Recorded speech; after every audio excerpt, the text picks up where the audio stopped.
नमस्कार। गुप्ता सरिता संगीत YouTube channel में आप सभी का स्वागत है।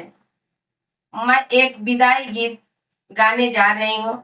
अगर गाना अच्छा लगे तो लाइक सब्सक्राइब कमेंट करिए। बचपन से पाली पोसी तन मन लगाई हो, आज दुलारी बेटी हो गई पराई हो।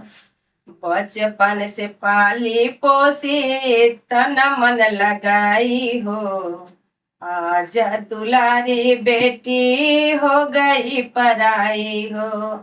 दुआरे पे पापा रोवे कहते बेटी बेटी हो, आंगने में मम्मी रोवे छतियन के पीटी हो। आज दुलारी बेटी हो गई पराई हो। बचपन से पाली पोसी तन मन लगाई हो, आज दुलारी बेटी हो गई पराई हो। दुआरे पर चाचा रोवे कहते बेटी बेटी हो, अंगने में चाची रोवे छतियन के पीटी हो।